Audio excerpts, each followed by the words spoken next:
Hey, I'm Krista Wax. You're listening to MSP Sound on KFAI, and I have Jeff Radford, returning guest, as this is the fourth time, Jeff, you've returned for Minspin. So it's a real fun organization. Hi.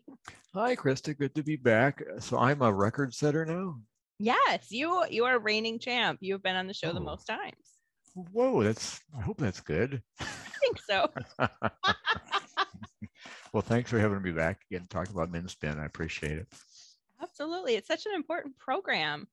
And Thank you. for anyone who may not, let's just give a quick recap on what Minspin is if someone new is listening. Absolutely. Men's Spin is a streaming and download service that's brought to you by Hennepin County Library.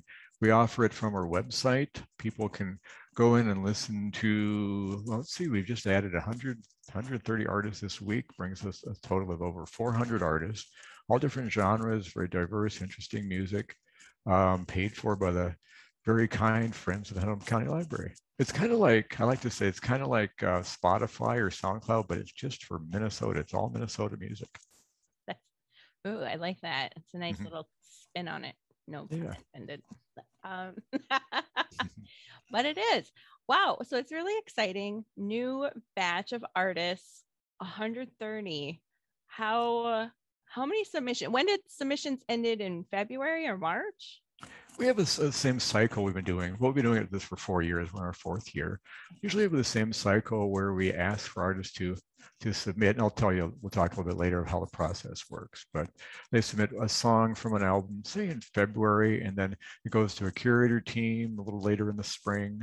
And it takes a little while for the curators to evaluate the music. And then we usually launch with new music after we get the website prepared and work with the vendor right about this time of the year in the fall. So it's usually about it's almost say an 8-month, 9-month process. Okay. Wow. That's a lot. But that's a lot of artists too that are part of it. Originally thought we could do it twice a year, but we found out after a while that we really can't do that. Some libraries that do this, offer this service, do actually do that. But they're usually the artists that submit are on a much smaller scale than what we have in Hennepin County or in Minnesota, I should say. Yeah, we have a massive scene here. Absolutely. Really great. Well, I've been looking through Minspin and it's just been just seeing what is new. And there are so many great artists. We were kind of just talking about a few that you've been listening to and I've been listening to because along with with the pandemic, it was usually I found new artists from, looking at events and what bands were playing with who, and I would be, oh, who's that artist? And I'd find things that way. But when shows kind of came to a halt, Minspin was like a good way just to kind of refresh and look at different artists. And just, it's been really, it's just such a cool program. Thanks. I'm glad you found it valuable, especially during COVID last year. It was just so weird not being able to go to shows. I mean, I go to lots of shows. I talk to lots of artists and people in the community, and not having to be able to do having that just shut down was such a drag in 2020. So I'm glad that having Minspin around was an outlet for folks to listen to when they're working from home, or to hear about new music they didn't have a chance to encounter by going out. Absolutely. And yeah, I noticed like a lot of artists who have been played on MSP Sound, but also a lot to be discovered.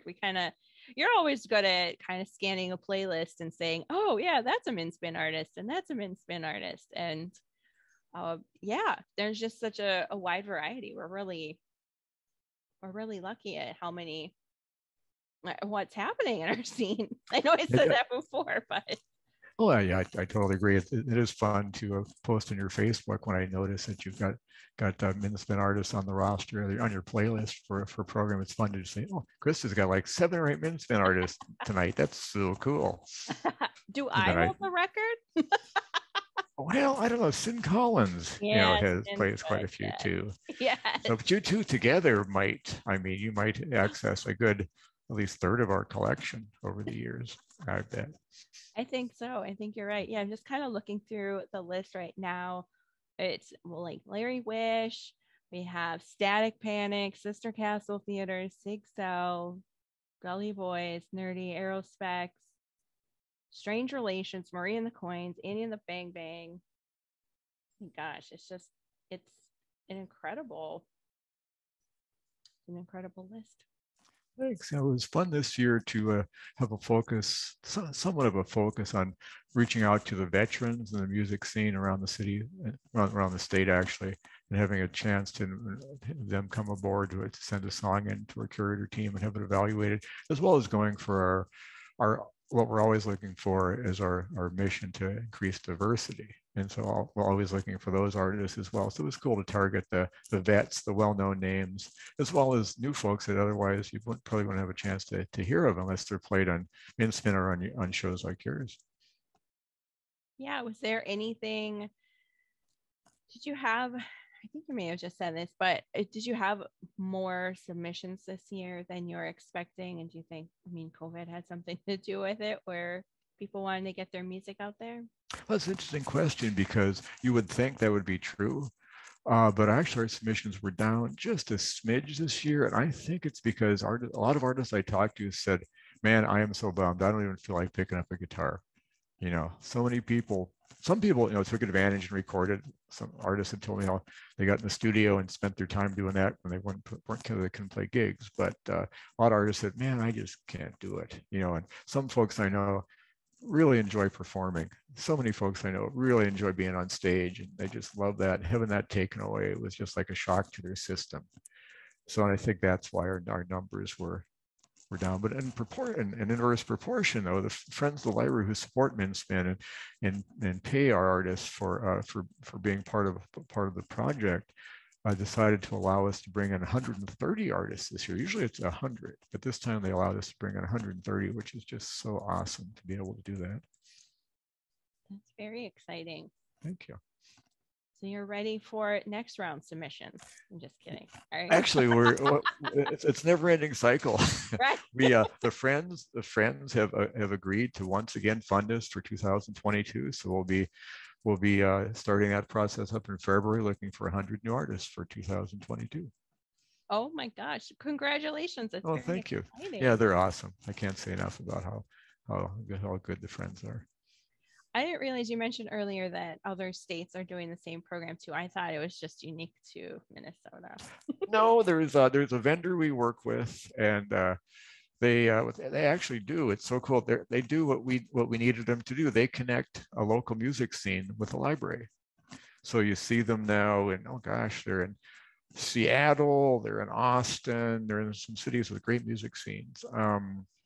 Man, I do so many now. Like I can't really remember how many there are. I do keep in touch with some of the librarians who run these programs. There's a good one in Eau Claire. Gosh, if my memory is better, I'd come up with some more names. But there's some great music to hear through the various libraries around the country. That is so cool. I think that's just one of the coolest. I think I say this every time we're on too, but or anytime I talk about MinSpin, it's such a cool program and such a great way for people to check out local artists and really get into the scene if that's something that they are doing. I know last drop or last batch of artists, there's kind of a like a starter pack, so to speak, about if you just want to there's a curated playlist where you can just get going right away if you don't know where to start. Is that? Oh, sure. Sure, I forgot to mention that. I jumbled all my words. I forgot. As soon as you said playlist, I started to realize what you meant. Yeah. That's one of the coolest things too. And there's a playlist list for every year, so you can click on the 2021 playlist and listen to one song. It's actually the first song each artist has submitted. So you listen to all 130 artists through this playlist. We have one for every year. Incidentally, on the website, you can also search by artist. You can search by genre. I know sometimes I'm in the mood for, say, blues, or sometimes I'll be in the mood for jazz, or so you can just separate that out and you get all the artists that play a particular genre, which is just a cool way to access what we do. Very cool. Jeff, any other news with MinSpin right now? Any shows? Their release show? Well, we're talking to Hook and Ladder has always been a great supporter of us, and we've done a series of shows with them. We are planning one for sometime next winter to showcase both these new artists that have come out this year, and then for our next submission period starting in February. So we're just in preliminary talks with the folks at the Hook about doing something in January. So I'll keep you in the loop for what's going on with that. Okay. Well, that sounds great. Maybe you'd be a fifth time returning guest at that point, keeping that title. Ooh, I could set another record. Wouldn't that be awesome? Yes. I don't want anybody to be jealous about me being on here too much. But you're doing a good thing. You're doing a good thing. It's for a good cause. Thank you. Well, Jeff, thank you so much for stopping by, and thanks for all the work that you do with MinSpin. Thank you, Chris. It's so awesome being on the show. We really appreciate what you do and for the support you give MinSpin as well. And let's do this again this winter. Yes.